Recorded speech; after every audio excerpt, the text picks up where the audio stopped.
Bonsoir messieurs, dames. Eh bien, écoutez, nous vous remercions d'être présents à cette première conférence pour les rencontres notariales qui a pour thème la protection de vos proches en état de faiblesse. Cette conférence sera assurée par Olivier Jamet, notaire à Paris, et moi-même, Fabienne Magnan. Donc nous vous remercions d'être présents. Nous remercions aussi nos internautes qui nous suivent en direct sur les réseaux sociaux. Donc nous allons commencer sur l'approche patrimoniale en présence de mineurs et de majeurs protégés. Donc on va voir rapidement l'approche patrimoniale et la transmission pour les mineurs et les majeurs protégés, les modes d'optimisation de transmission et les modes de gestion de ces biens transmis. On va avoir une approche qui sera tout d'abord juridique et ensuite une approche patrimoniale. Alors, un rapide rappel des différents modes de protection. Donc, nous allons commencer par les statuts classiques et notamment l'administration légale du ou des parents sur le contrôle du juge. Et je vais laisser la parole à Olivier.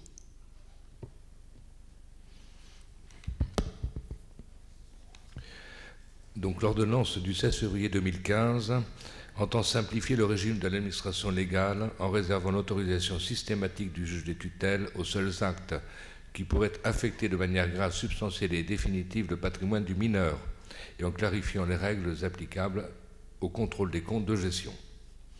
Les nouvelles dispositions relatives à la jouissance légale des parents est maintenue la règle selon laquelle la jouissance légale ne s'étend pas aux biens qui sont donnés ou légués à l'enfant sous la condition expresse que les parents n'en jouiront pas.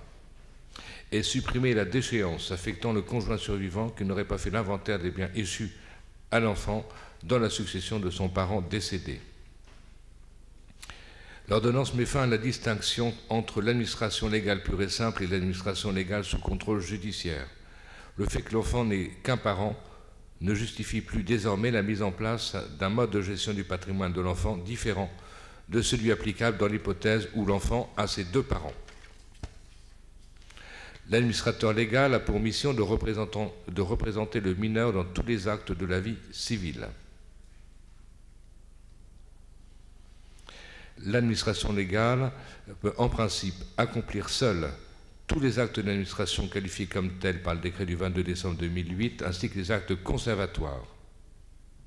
Le nouvel article 382-1 du Code civil reprend la règle classique selon laquelle, lorsque l'administration légale est exercée en commun par les deux parents, chacun d'eux est réputé à l'égard des tiers avoir reçu de l'autre le pouvoir de faire seul les actes d'administration portant sur les biens des mineurs.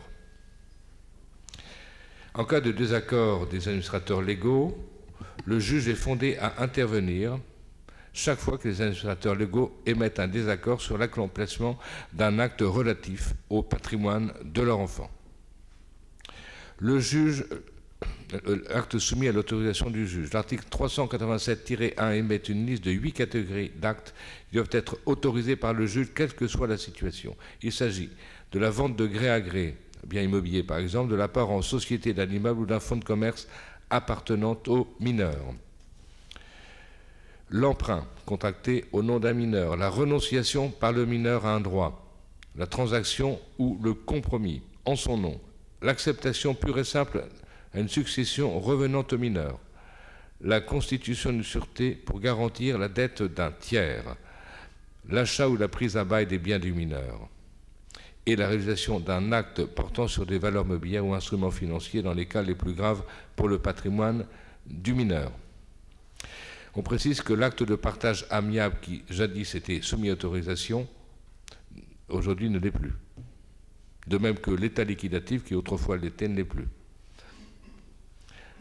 Ensuite, acte facultativement soumis à l'autorisation du juge. Le juge a la faculté d'individualiser le fonctionnement de l'administration légale.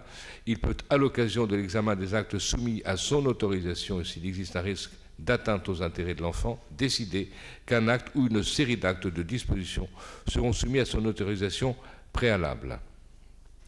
Il y a des actes qui sont pour eux interdits. En application de l'article 387-2 du Code civil, l'administrateur légal ne peut, même avec une autorisation du juge, aliéner gratuitement les biens du mineur, acquérir d'un tiers un droit ou une créance contre le mineur, exercer le commerce ou une profession libérale au nom du mineur et transférer dans un patrimoine fiduciaire les biens et les droits au nom du mineur.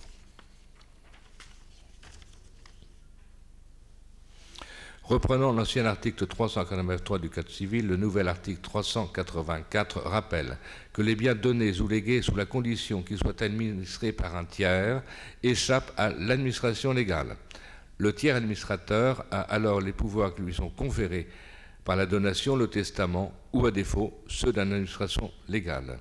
Il est également précisé que le juge peut nommer un administrateur ad hoc pour remplacer le tiers désigné qui refuserait la fonction ou ne serait pas en état de l'assumer.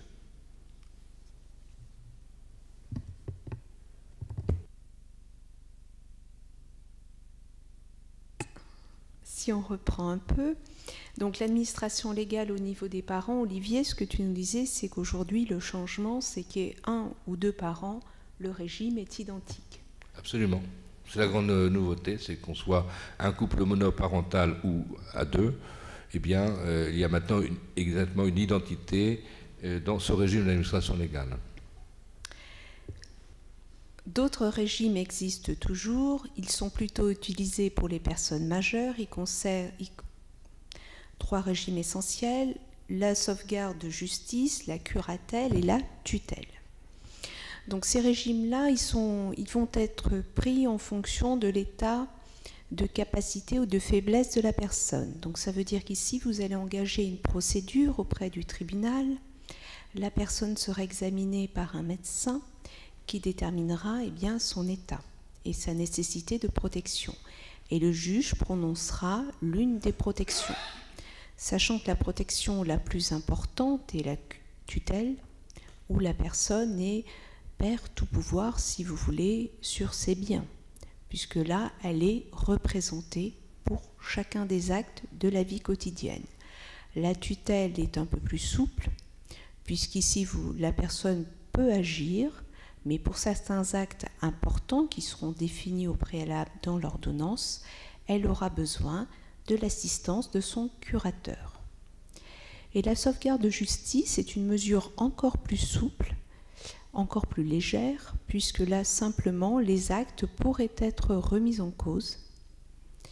Donc, la sauvegarde de justice, elle est ouverte systématiquement, préalablement, à une curatelle ou une tutelle. Voilà. Donc, je vais laisser la parole à Olivier pour l'habilitation familiale. Merci.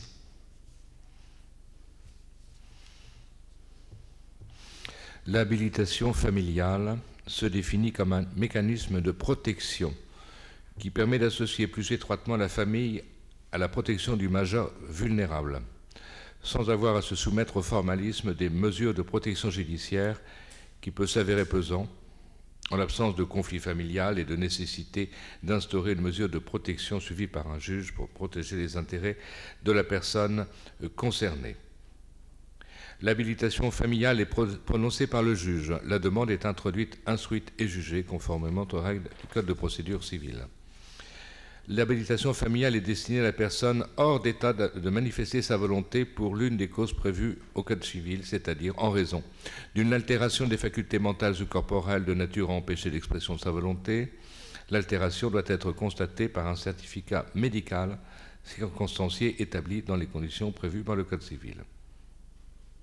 L'habilitation familiale ne peut être ordonnée que lorsqu'il ne peut être suffisamment pourvu aux intérêts de la personne par l'application des règles de droit commun de la représentation ou par les stipulations d'un mandat de protection future que nous verrons tout à l'heure. La demande doit être présentée par les descendants, les ascendants, le conjoint, heureusement, les frères et sœurs, le concubin ou le partenaire lié par un pax, ou par le procureur de la République à la demande de l'une d'elles. Cette habilitation a une durée qui varie selon qu'elle est générale ou spéciale. Dans le cas de l'habilitation donnée pour un ou plusieurs actes seulement. Aucune durée n'est prévue, mais celle-ci prend fin, bien évidemment, à la fin, une fois que l'acte est accompli. En cas d'habilitation générale, l'ordonnance porte la durée à 10 ans maximum. Elle peut également être renouvelée pour 10 ans. Cette habilitation familiale prend fin par le décès de la personne, par le placement de la personne sous la sauvegarde de justice, curatelle ou tutelle, de plein droit en l'absence de renouvellement. Il y a également une publicité qui est faite en cas d'habilitation générale, mais non en cas d'habilitation spéciale. L'habilitation familiale est une mesure de représentation afin d'assurer la sauvegarde des intérêts du majeur protégé. La personne habilitée a le pouvoir de représenter ou de passer un ou des actes au nom de la personne vulnérable dans les conditions et les modalités prévues pour l'habilitation familiale. Dans tous les cas, la personne habilitée exerce sa mission à titre gratuit et il faut préciser qu'elle engage sa responsabilité selon les règles applicables au mandat. Dans l'habilitation générale, si l'intérêt de la personne le justifie, le juge donc peut effectivement délivrer une telle habilitation portant sur l'ensemble des actes ou l'une des 2 catégories d'actes mentionnées ci-dessus. On précise que les actes de disposition à titre gratuit, donc une donation, demeurent soumis à l'autorisation du juge. La personne habilitée peut, sauf décision contraire du juge, procéder sans autorisation aux actes mentionnés au premier alinéa de l'article 427, c'est-à-dire qu'elle peut procéder à la modification des comptes ou livrets ouverts au nom de la personne protégée et également lui ouvrir un autre compte ou livret auprès d'un établissement habilité à recevoir des fonds du public. Nous précisons que le logement de la famille lui reste quand même protégé par le dispositif de l'article 426 du Code civil et généralement il faut requérir, même dans le cas de l'habilitation, l'autorisation du juge. Le juge statue enfin sur les difficultés qui pourraient subvenir dans la mise en œuvre d'un tel dispositif. Voilà.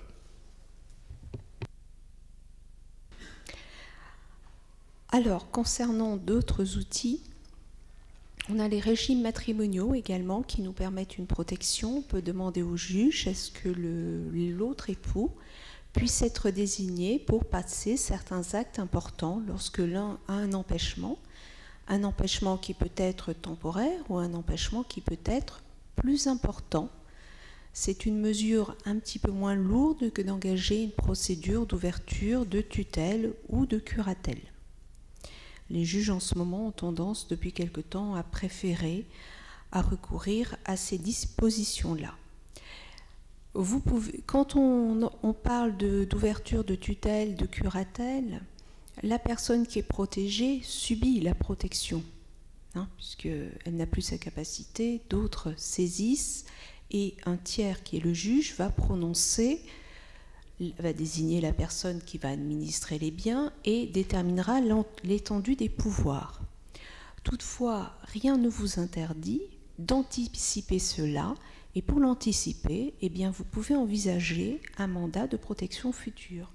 Et là, Olivier, je vais peut-être te laisser exposer le mandat de protection future. Voilà, le mandat de protection future est un outil assez adapté pour éviter qu'une personne n'ayant plus toute sa capacité soit soumise au régime de la tutelle. Donc c'est finalement plus souple et surtout l'intérêt c'est que c'est la personne elle-même qui va désigner son mandataire pour la représenter dans les actes de la vie civile, dans l'hypothèse, encore une fois, où elle perdait sa conscience ou qu'elle n'était plus capable de se gérer elle-même. L'objet du mandat peut être double, il peut à la fois concerner la protection personnelle et patrimoniale du mandat. Conformément à l'article 425 alinéa 2 du Code civil relatif aux dispositions générales de mesures de protection des majeurs, s'il n'en est pas disposé autrement, la mesure est destinée à la protection tant de la personne que de ses intérêts patrimoniaux. La loi laisse au mandat de protection future toute latitude pour définir les pouvoirs du mandataire. Le mandat peut être général, portant sur les actes de la vie civile, ou restreint à certains actes, comme ceux relatifs à la personne ou au bien, ou plus encore à certains actes sur le bien. Par ailleurs, le mandat peut ne porter que sur la gestion d'un bien déterminé. Le principe qui gouverne le mandat de protection future est celui de la liberté contractuelle du mandant. Le mandant, c'est celui qui accepte de nommer un mandataire. C'est la personne qui anticipe son état de vulnérabilité. L'objet du mandat peut donc être adapté selon les situations personnelles du mandant. Le mandat de protection future peut être réalisé de deux manières, soit par un acte sous seing privé, soit par un acte notarié. Il est préférable, évidemment, de faire par un acte notarié. Pourquoi? Parce que les conditions, les pouvoirs qui peuvent être donnés au mandataire peuvent être largement plus larges que lorsque c'est un mandat sous seing privé. Alors, le mandat prend effet lorsque le mandant ne peut plus pourvoir seul à ses intérêts. Le mandataire présente alors au greffe du tribunal d'instance du ressort dans lequel réside le mandat, accompagné de ce dernier, sauf incompatibilité de son état de santé. La notification du mandant est faite au mandant et on précise, ça c'est important, qu'il faut donc un certificat médical qui soit également établi et qui soit apporté évidemment au greffe du tribunal et qui à ce moment-là constate que le mandat prend effet effectivement à tel jour. Et puis ensuite, ce qui est important, c'est que le mandataire, une fois qu'il est en possession des pouvoirs qui ont été conférés, doit rendre des comptes annuellement auprès du notaire et qui a reçu le mandat de protection future. Une réduction de comptes tous les ans. Et si le notaire s'aperçoit de choses bizarres, il doit évidemment en informer le magistrat pour la protection de la personne protégée. Alors, un mandat de protection future pour organiser la gestion de ses biens, mais est-ce qu'on peut aussi organiser, Olivier, la gestion de sa personne? Parce que demain, si je signe un mandat de protection future, je pourrais exiger que tous les matins, on me livre un petit croissant acheté à telle boulangerie, par exemple, ou être placé dans telle maison médicalisée, située pas très loin de mon domicile. Non, rien ne l'interdit. Alors, d'autres outils, ça, ce sont les outils qui concernent les personnes majeures. Vous avez des outils également qui concernent les personnes mineures. Au niveau des personnes mineures, moi, très souvent, je conseille aux parents de désigner un tiers pour administrer les biens de leur enfant dans les cas où tous les deux viendraient à décéder. Il est assez fréquent aujourd'hui que des couples partent seuls en vacances, prennent l'avion. Donc il peut y avoir un risque qu'ils décèdent tous les deux dans un même événement. Et un couple qui décède dans un même événement sans les enfants, que deviennent les enfants? Donc ça, vous pouvez l'organiser à travers un testament. Vous pouvez désigner une ou plusieurs personnes qui sera en charge d'administrer les biens de votre enfant. Je conseille toujours de s'assurer au préalable que la personne acceptera la mission, parce que ce n'est pas parce que vous mentionnez cette personne sur un testament qu'elle acceptera forcément cette mission. Il est prudent d'en désigner plusieurs. Plusieurs, pourquoi? Parce qu'une personne peut parfois être empêchée, peut être malade. Moi, j'ai eu le cas d'une personne qui avait été désignée pour être tutrice d'un enfant. Et au moment où s'est ouvert le testament et où devait s'ouvrir sa mission, elle a été atteinte d'un cancer et elle devait lutter avec des soins très importants et elle n'a pas pu remplir sa mission. Or, il n'y avait pas d'autres personnes de désigner, donc à ce moment-là, on est obligé de recourir au juge pour désigner une personne pour administrer les biens de son enfant. Donc ça, c'est un outil. Là aussi, c'est anticiper l'éventuel avenir sans soi de ses enfants. Vous pouvez le faire donc à travers le tiers administrateur que vous pouvez désigner. Vous pouvez le faire à travers un tuteur qui peut être désigné par le parent survivant, ou également vous pouvez le faire à travers un mandat à effet posthume. Et je vais peut-être te laisser la parole, Olivier. Donc la désignation d'un mandataire à effet posthume répond à l'accompagnement d'un enfant vulnérable pour la gestion du patrimoine successoral. Toutefois, cette réponse demeure limitée puisque la durée du mandat ne sera que de 5 ans, prorogeable par le juge sans certitude. Le choix du mandataire sera déterminant. Il s'agira bien entendu d'une personne de confiance. En fonction de la nature et de la complexité du patrimoine à gérer, plusieurs mandataires pourront être désignés. Leur prestation est en principe gratuite, mais peut être rémunérée, sous réserve d'en avoir bien défini les contours dès la signature du mandat. Leur mission devra être acceptée. La limite principale du dispositif réside dans les pouvoirs effectifs dont le mandataire dispose, puisqu'il ne peut procéder qu'à des actes d'administration ou de gestion et non à des actes de disposition. Enfin, la cession des biens concernés par l'enfant vulnérable peut anéantir le mandat. C'est pourquoi, en pratique, il convient de le doubler d'une interdiction d'aliéner qui sera efficace à hauteur de la quotité disponible.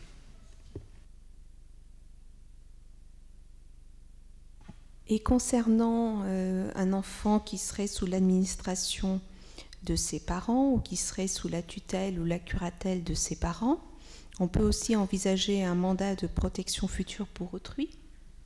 Oui, c'est tout à fait envisageable. Donc, c'est une notion assez récente, donc qui s'appelle le mandat de protection future pour autrui. Tout à l'heure, nous avions le mandat de protection future pour soi-même. Maintenant, c'est autre chose, c'est pour autrui. C'est la loi du 5 mars 2007 qui a créé ce mandat, qui permet à chacun d'organiser à l'avance la protection ou la protection de son enfant handicapé.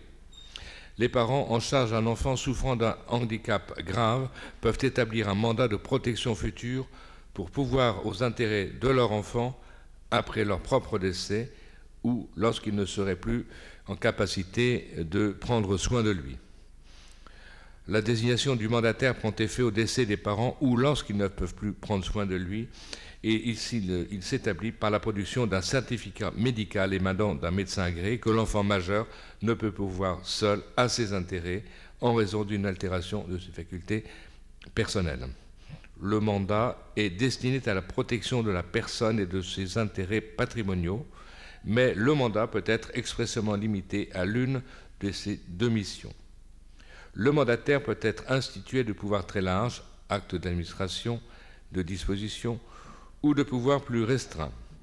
Pour les actes les plus importants, donation, vente du logement, le mandataire ne peut agir seul et doit évidemment solliciter l'autorisation du juge des tutelles.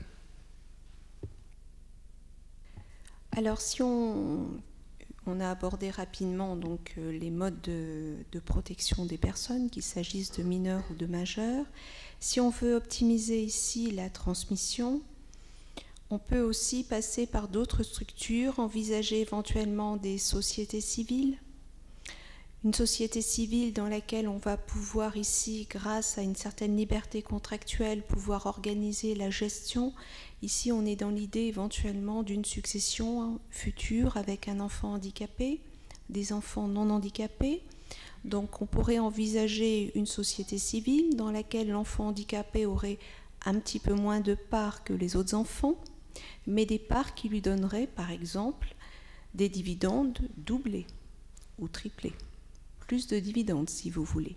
L'idée étant ici d'assurer, en toute hypothèse, c'est une grosse difficulté, c'est d'assurer la protection des enfants handicapés auxquels on a besoin de transmettre des revenus et pas forcément du capital. Donc, comment leur assurer les meilleurs revenus sans trop leur transmettre de capital? Se poser éventuellement la question des différentes aides que peut recevoir cet enfant, sachant que certaines aides reçues par les enfants handicapés font l'objet, à son décès, d'une récupération. Donc ici, la société peut être un moyen pour les enfants non handicapés d'assurer une gestion. On va donner ici des pouvoirs très étendus aux gérants. On peut accorder aux enfants handicapés des dividendes plus importants. On va attacher à leur part des dividendes plus importants et donc leur assurer plus de revenus. On peut aussi avoir d'autres modes de protection au niveau, par exemple, de consentir une donation à un enfant avec l'obligation pour lui de placer les fonds qu'on lui aura consentis au sein d'un contrat d'assurance vie, l'objectif étant toujours de lui assurer des revenus. On peut envisager une fiducie-gestion pour envisager une protection, Une donation en usufruit également, puisque là encore, l'objet étant d'assurer des revenus à cet enfant handicapé.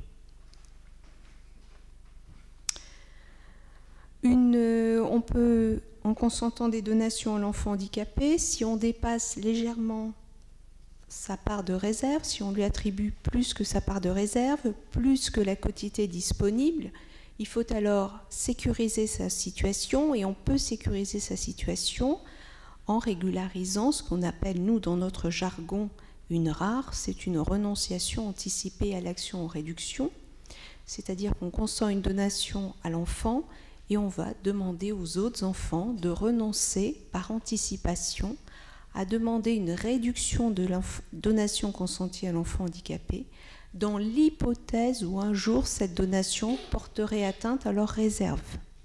Le but étant qu'au moment du décès de ses parents, l'enfant handicapé n'ait pas à verser une indemnité de réduction à ses frères et sœurs. On peut envisager des donations, des dons graduels ou résiduels. Donc une première donation à l'enfant handicapé, on lui donne un bien immobilier par exemple, et à son décès, on désigne le bénéficiaire suivant de cette donation.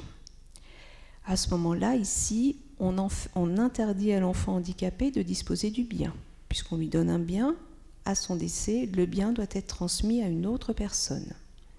On peut envisager également une donation résiduelle, où on va lui donner un bien, et c'est uniquement le bien, s'il existe toujours à son décès, ou le reliquat de ce bien qui sera transmis à une personne qu'on aura préalablement désignée.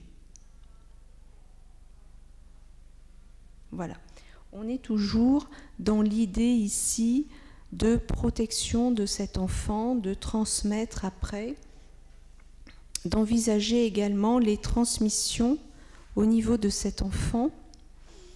Ultérieurement, on ne lui assure que des revenus, mais le patrimoine, on souhaite qu'il soit transmis à d'autres enfants ou éventuellement à des petits-enfants. Hein? Voilà. Eh bien, nous vous remercions pour votre écoute et vos questions. Nous vous souhaitons une excellente soirée et puis bien, nous espérons que vous allez rester pour la conférence suivante. Voilà. Bonne soirée, merci.